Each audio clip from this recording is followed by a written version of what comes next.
It's Joy here with a brand new podcast for supply chain, and I have our sponsor with us from Verusen, which is Jeremiah Woodford and Michael Posky. And they're here today to talk about how Verusen helps them with the AI and their customers. So why don't you tell us a little bit more? Yeah, Jeremiah Woodford. I'm the Chief Revenue Officer for Verusen, and been in maintenance, repair, and overhaul and operations for 20 plus years. Been in selling technology into that space for 20 plus years now as well. First job out of high school was a roughneck on Diamond Offshore's first and oldest drill ship. And it's not in operation anymore, but that's my background, a little bit about my background.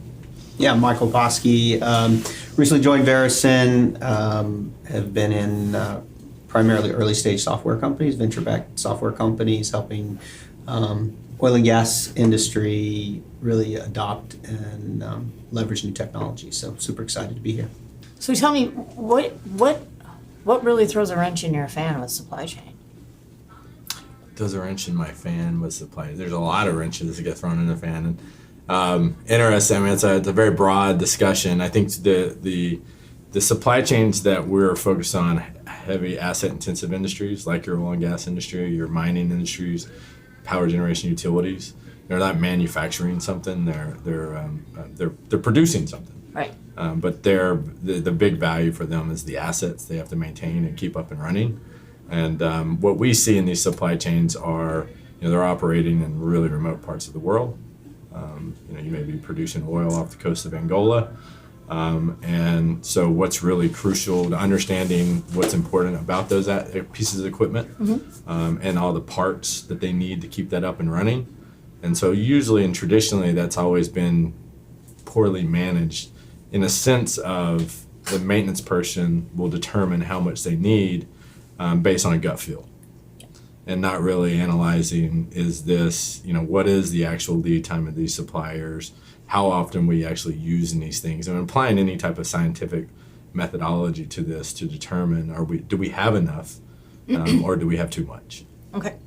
And so that is the crux of what we see in this industry. And there's a lot more to that supply chain. There's logistics and there's all of it. I could go on and on. No. I was more.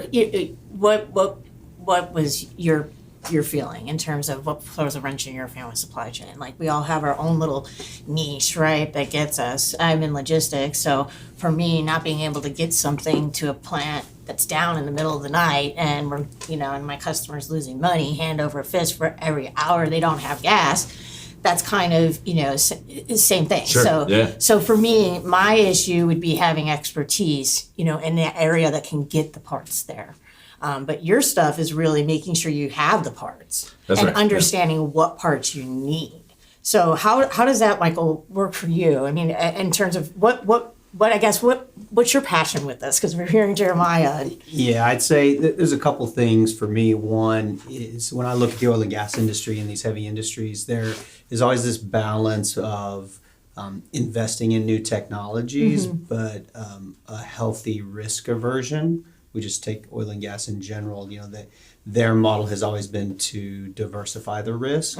And so as a purveyor of new and emerging technologies, there's always this real hesitation to say, how do we do something new? Can we leverage this technology? Is it being applied elsewhere? And, I always look for what can we do to help the industry transform? And I think just over the past 20 so years of my history of bringing in new technologies, it's always exciting to see the industry evaluate, consider, and then eventually adopt these technologies. That's great. Yeah, I know, especially in logistics, especially with the stuff that I've moved, it's grossly archaic in terms of technology, and supply chain kind of was late to that party too. And I know that, a lot of companies struggle with what to have on hand to make sure that, they have a planned outage, they have what they have, or B, it's an emergency. So what methods would you employ with your technology that would help with that?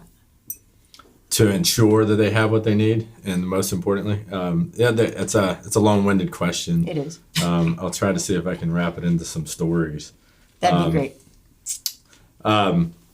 So we're a little bit of background. So we are an AI startup company that started Well, we're beyond startup at this point, but we started a little over 8 years ago. It was a joint venture with Georgia Tech to take a large language model and train it on MRO, maintenance, repair, operational data, spare parts data that ties to that equipment in these heavy industries.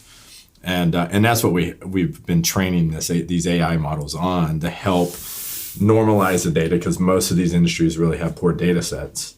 And so it's really hard to help determine stocking and do I have the right inventory in these right areas when my data sets are really crappy, and for a multitude of reasons. And so that was the crux of the problem that we were trying to solve with the large language model, but then looking at making sure that what is this, now we know that this is a bearing, and that bearing is being used on that pump. How critical is that bearing to maintenance and operations? Okay. And so now for the last year and a half, we've been working models to help determine the criticality of that bearing. Okay. And then how hard is it to supply that bearing? So we have a model now that will say, okay, so that bearing is used on that pump, and that pump is one of the most critical pumps for production and operations to keep your equipment, your production line up and running. If that pump goes down, you can't run that pump without that bearing. But from a supply chain procurement logistics standpoint, I can get this from like 5 suppliers. The lead time is less than a couple of days. I can buy it across the street, actually. So maintenance and operations, we want to recognize that this is really important bearing. You can't live without it, but we can supply it really easily. And so we, taking that rationale and helping apply some mathematics and AI models to it to say, okay, so we're gonna constantly be monitoring your data, and next month for some reason you can't get this from these suppliers anymore. You have to go to the OEM, and that's in Germany. Now your lead time's 4 months. Then we're gonna change the criticality of the spare part and the stocking strategy of the spare part to rectify if that is the case. That's great, because that's actually right where I was going to go. These oil and gas supplier providers, companies, they have a lot of special equipment, and they specialize. They take their compressors, their pumps, all their important stuff, and they have unique qualities that they've engineered for these items. Sure. So it's very niche. It's gaskets, couplings for compressors is a big one. That can really send you over the edge. You can have lead time of 6 to 8 months waiting on one. So that, I know that, for that, it's really important to make sure that you have all that stuff, so that when your facility goes down or if something happens, because, you can always be prepared for outages. It's what happens when you try to come back up or, sure. When you have an emergency. So, how would that technology help can it predict in terms of lifespan on machines or with stuff, or I guess maybe I'm going a little bit too in the weeds, but I'd say maybe just if we back up just a little bit, I think, when we look at all of the MRO supply chain, there is the spectrum of the really critical parts that need to be there that may not have a lot of movement. Mm-hmm. So, that's one category, to everything from your really fast moving items that they're just constantly consuming. And it's the blend of all of those items that still need a level of optimization and a variety of strategies that companies have continued to try and evaluate. And so, really when we think about inventory optimization, specifically that MRO type inventory, we're really looking at just the volume of data and the constant dynamic of aging assets. So, if you take it from the construction beginning phase to some of these assets, 30, 40, 50 years, right, their consumption patterns change, how they're being utilized as they perform turnarounds, and then you also have the just the dynamics of the supply chain itself. What was available today versus different lead times. All of that really historically has been attempted to be managed through brute force, through spreadsheets, a lot of tribal gut feel, in particular by the operations team. Right. And then, I think what's interesting is you have this dynamic between the operations and maintenance team who are exclusively focused really on the uptime and the performance of those assets. Right.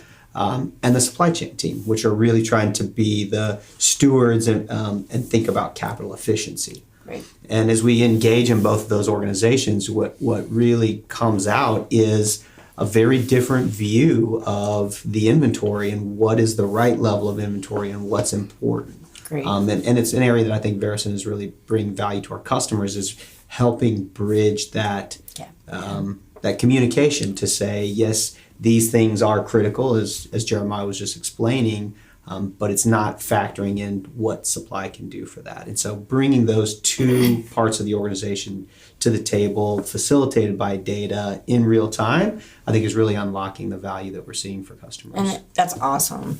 You bring up an important point with the maintenance and the operators, right? Because their primary concern is product, right? We have to provide, we have to supply, and if we can't, we've got to get it from someplace else because our customer doesn't care. Then you have the supply chain side, right? Where strategic sourcing and doing all of these things.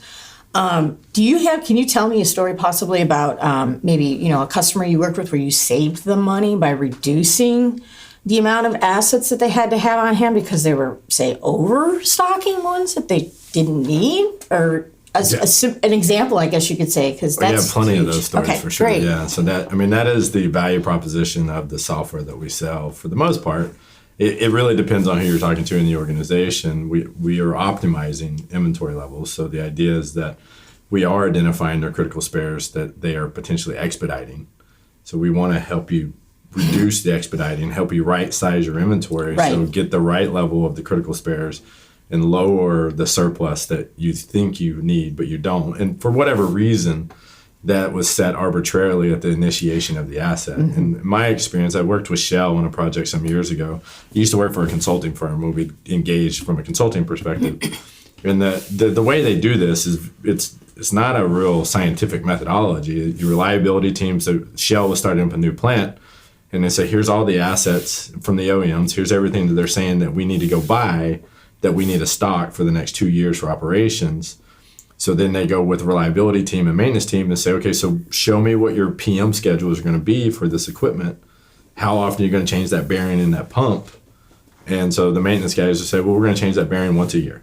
Okay. So that's 2 bearings for 2 years. Right. For a safety stock, let's carry 4. Okay. But just to be safe, let's make it 8. And so, and that's legitimately how I've seen some big mining companies would do it. And so, and then they would go bounce that against what the OEM's saying. The OEM's saying, well, you need 12. Mm-hmm. And, because the OEMs want to sell more parts. Well, of course. And typically what we see all the time when we've taken a customer's data and they've got an asset they've been running for 10 years, the vast majority of the surplus of inventory is because they overbought at the initiation, the start of that asset. Okay. And so, if we can get in before the start, we can help try to rationalize, because you're not, looking at lead times. Like I said, they're not looking at, this is the bearing I can get from Granger within an hour. If that, I'm making it depending on where you are. And if you're offshore, that's not the case. But and so helping them rationalize some of that thought process, because maintenance people, they don't have the time to go through 10,000 line items to determine, is the lead time, how fast can we get this? So this is how often I'm going to use it. And if you want me to tell you how much I need to hold in the warehouse, I'm going to take a really safe, conservative approach. Of course. Because that's my job. Err on the side of caution. Right. And sometimes too much caution is not a great thing. And in my experience, we've had to go in and kind of work with the people in the plants. Some of the people that have longer tenure there that tend to hold on to things because they're terrified of running out. And likely so. They've probably been faced with some damages because of it. But the thing is sometimes we tend to overstock. We panic buy, like we saw that in the pandemic with everybody in toilet paper. So, but yeah, do you have so with that said, how, I guess on average, how grandiose, average, a high level, about how much are you average able to save a customer in terms of their that varies by industry, but on average we're seeing about 15 to 18% in reduction in the first 12 to 24 months. That's awesome. And it really dependent upon how a lot of customers vary on their engagement as far as getting into our systems, making stocking recommendations in live. The AI models are looking at the data and saying, this bearing at this plant, at this warehouse, your min-max is 10 and 11. it recommends it should be 5 and 6. You agree, it pushes it back into their ERP and makes the change immediately. Okay. But it takes time to utilize that surplus. And the ERP is going to be the Oracles and the SAPs. Right? Yeah. So we're trying to automate that to as much as possible, because one of the things that we know, in like SAP and Oracle, you're talking to get to the data to make a decision. Is this the right stocking level? Who's my supplier? Am I getting the best price? What is my lead time on these parts? That's like 18 to 20 different screens in those ERP systems. And so our job is to take all that data and really try to make it as quick, as fast as possible. We're also building AI models that automate that process. So we do have AI explainability using Gen AI that says, so when you're looking at the recommendation and you see that this maybe it's an increase, and it's making you've got to look at, we're calculating a lead time. Here's your stated lead time. Here's our calculated lead time, and you're looking at the usage of and the criticality of it. You still have to make a human decision in that moment. Is this correct? I don't want to cause my company to go spend more money on something that I'm not sure that we need. So we are leveraging Gen AI to say the reason why in natural language, by this is an expensive critical spare part. You don't have enough coverage. You're likely going to use one in the next 6 months, and you're going to have to expedite it. Okay. And so that we're just trying to help them rationalize. We love expediting. They necessarily put words in their mouth, but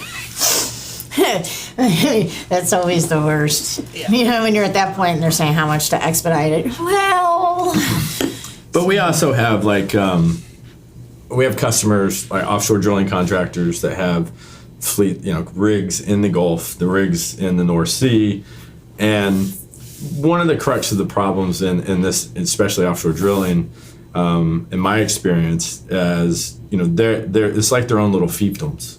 You've got 3 rigs, these cups, and I'm a rig manager. I don't care what they're doing. My job is make sure this rig is drilling and it's up and running. Yep. And these are my parts. Right. And even at the warehouse, the cool thing about offshore drilling, and when they're in a region like the Gulf of Mexico, some of these guys have 8 or 9 or 10 or 12 rigs in that region. They have a warehouse, a shore base, and in that warehouse, they have a lot of the same inventory, but they're segregated for each of those little fiefdoms. Yes. And, there's a lot of efficiencies to be saved. It's like, hey, all 3 of you guys are buying that same bearing or that battery pack or whatever it may be, and each of you guys are buying a new one every month, and you're cutting 3 POs. And hey, by the way, there's 2 different vendors you're buying that from. Oh. Because you got different buyers that aren't, all they care about is their little fiefdom. Okay. So the idea of being able to try to turn this into a true hub and spoke model and network optimization is huge. From an opportunity to, and the unfortunate part, the offshore drilling industry has taken a massive hit over the last 10 or 15 years. Deep water has taken a hit because of shale, and so they really have to optimize what they spend to get margins and profitability out of their business, and choking on inventory right now. So that, the really cool thing is that from our perspective, we're getting pulled into these guys are really, they're looking for tools like what we have to go solve for this problem, because you can't solve this problem with humans. No. They just don't have the capacity to look at all these numbers and calculate that. Yeah, I think you also have just some interesting dynamics playing out, again, from the oil and gas perspective. You have some interesting dynamics that are playing out from, if you, in the offshore space, you have, space constraints in terms of how much space is on the rig, what's the right material they should be holding. When we look at some of our customers just at the warehouse, that there becomes non-trivial amounts of carrying costs on that inventory space that they're paying, depending upon which region. There may be tax implications for holding on to that inventory. And so I think there's a variety of opportunities combined with the amount of acquisitions that have happened, and multiple back-end systems, companies, catalogs, the way data has been described or created in those catalogs presents some real challenges for the operators to find the parts that they're looking for. Do we have the right parts? And further exacerbating the problems they have. So again, I go back to the data set and the problem scope that's being attempted to be solved presents some real challenges when the answer is, hey, let's dump it into a spreadsheet and let somebody, try and figure arbitrarily right. decide, which is the right. And there's biases in there too, so. Right. Or if they've accidentally fat fingered. Well, that is true too. Instead of 22, they got 20. 28. Who knows? I remember a company. I won't name names, but they kept referencing this acronym. Well, we got to check. It was like B, what it all stood for, and we kept. What does this acronym stand for? Oh, that's the big ass pivot table. And they're like, can we see your big ass pivot table? And this is a really big ass pivot table of all trying to get it all correlated in this big spreadsheet. That's cool. That's neat. Can you guys tell me about a customer recently that you worked with maybe that was a complete hot mess or something, and you came in and tried to save the day? I guess you could say, because I'd like to hear about that. Yeah, I mean, plenty of those. Okay, good. We're actively trying to save the day, and everyone's got their own issues, and like you said, acquisitions come in, and when you acquire, you a lot of our customers are running SAP, and for good, bad, or worse, and it is the devil everyone knows, and I'll get on the soapbox for a minute about ERP systems, but I would just say, and my apologies to any of our partners that are on the ERP business. And EAM business, but the reality is these are all legacy software systems. Mm-hmm. We exist because they can't do a good job at some of this, and that is their business models are tied to legacy business models, and that is selling users and digitizing work processes that weren't ever digitized. Okay, and they've done that now, and so now, but they're stuck in this archaic model of. What is your problem? Okay, I'll build a form, a screen, I'll collect that data, and it'll go into a BI dashboard, and we report on that data, and maybe it goes into a workflow process. And that's kind of, that was really revolutionary 20 years ago. Yeah. And now what you've got is, unfortunately, massive organizations with tons of people there just to do data entry. Mm-hmm. And ultimately, in maintenance guys and operations and even supply chain people hate that software, hate those software systems. It's not just SAP. It's most of your acronym ERPs out there. They hate the software system. That's why the data sets are so poor, because no one wants to go in there and use those damn things.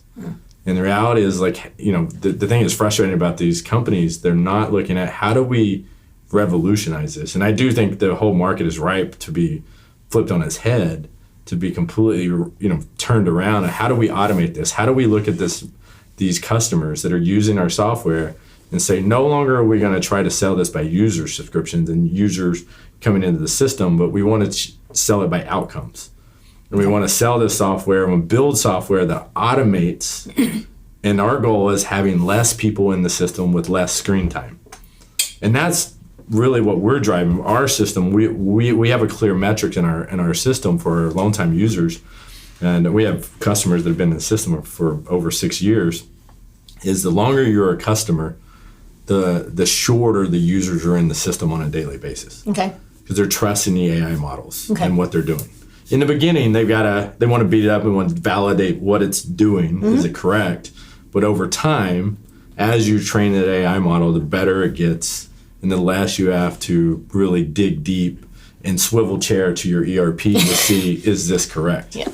If that makes sense. It does. It definitely does. It sounds, I guess in some of the world we live in today, people are saying, AI is scary in some respects. But it sounds like what you're saying from your perspective, what you guys are able to do with the AI really is streamline a lot of processes to save money there and that, but also with your inventories as well. So you're doing several different things, not only just with MRO parts, but with people too. Yeah. I was thinking of a conversation recently where they were attempting to solve the same type of problem. Hey, what's the right inventory? What's important for operations? Supply chain would come and spend a month pulling all of the data and saying, hey, this is what we have on hand. Let's figure out what the right amount of data is. And so they'll have their spreadsheet and they'll walk into the meeting, they said, and they'll put it on and everyone will start looking at it, and someone from operations will go, hey, that's not the right amount. No, let's go look into SAP. They'll look into SAP, and because it's a month old and they're constantly moving things, and great, yeah, okay, it's not the right data. Instantly, all the credibility that even what they're looking at is valid is out the window. And once again, supply chain doesn't understand what it takes to operate these assets. Right. And so the conversation ends right there. And so I think it goes back to having some shared language and shared confidence in these recommendations that are being generated. One, because it's not taking a team of 2 or 3 analysts a month to come up with a historic looking view of what's really in the system or what's being consumed or what is the real lead time from our vendors, right? Because it's constantly engaged and constantly in real time, it really facilitates that discussion and takes some of the emotion out of those decisions. I think operations will always have the bent to say, hey, well, there was that time I had to get called out on Christmas because we didn't have a part, or whatever, and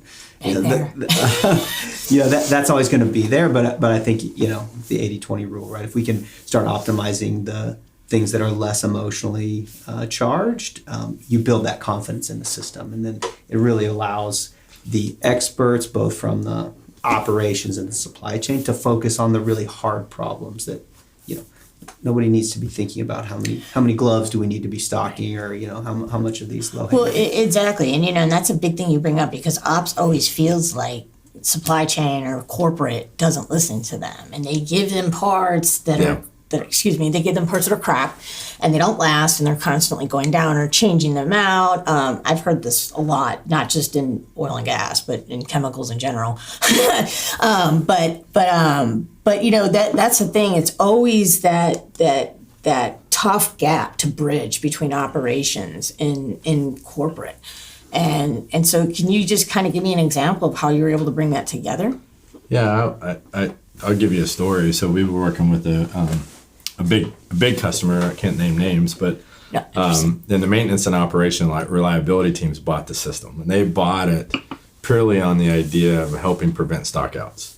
Like, help us identify what is our critical spare parts. And so the thought process was they knew they were, one instance, they were taking a C-130 to Papua New Guinea, okay, and they were flying a bearing. And there was an instance where they were one C-130 flying out monthly for just 1 or 2 parts. One of them was a bearing, like a $100 bearing, and it was from poor planning, poor execution, poor planning. And these were just some of the examples. So the goal was they had a very manual method of determining what is critical, what isn't critical, and it was a very painstaking process, item by item. So they needed a solution that would do that, and that's what we do.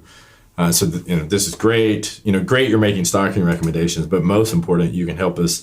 That bearing is really important. We don't want to keep flying this thing. It's $200,000 flight for a bearing. That's cheap. Yeah, well, I'm sorry, I've chartered planes. So wherever it was hopping from. No, I mean that's pretty cheap. So I mean, but it's an expense that you don't want to necessarily have to continue to. Well, and to that point, even for the production platforms, they're helicoptering parts out, right? And helicopters are already typically routing out there. But either way, I digress. The point, you get the pain point they're solving for, but ultimately, as they started implementing the system, the corporate organization, procurement, took it over. And procurement's like, this is great, but no one's accepting the decreases. Can we just accept all the decreases and be done with this? And even us, we're saying no. Your maintenance people are immediately like panicking. What have we done? Right. And like, no, you guys need to come together. Sit in a room and make sure you both understand, because we're not sitting here saying that all the recommendations, we have an agree and a disagree. There's a reason we have a disagree. And when you disagree with the AI model, it asks you a series of questions, because we're not claiming that we know everything and the AI is that intelligent, but you are training the AI. And so at that point, we're really just using it for the increases for the critical spare parts. And so at that point, hey, you guys, you need to come together, understand how this is working. And, we see, when, our experts look at the data, we see there's about $160 million takeout opportunity if you agree to 75% of the recommendations. But you can't just go accept all. Okay, that's good. Yeah, because that's like, I mean, you can, it's like the but it's movie a when bad you wrote idea. Yes to All and everybody was winning the lottery and everything. So no, I completely understand that one. And I mean, and that's interesting because, sometimes people have to hire people to come in and almost be that bridge, right? And it's like church and state. You're trying to bring them together and get them all to sing Kumbaya in a room and be happy with their inventory, and that's almost impossible. Well, I also think, a lot of these, technology is always one piece of the solution. It's the people and process that are typically the bigger challenge within organizations. Yes. But I find you can't focus on the people and process side if you're struggling and within the technology side. So, I think some of our customers have shared, this ability to allow those two teams at operations, maintenance, and supply chain to have shared vision of, okay, hey, this obsolete parts, or we're going to focus on repairables and what we potentially could repair versus replace, gives everybody that focus, that ability to carve off the piece of the elephant, and then you can start focusing on the people and process. Like, hey, why are we doing this? Or is it a data issue? Do we have bad actors that are only taking recommendations for increases and not decreases? And so how do we fix? Maybe that's a training issue. Maybe it's a people issue, right?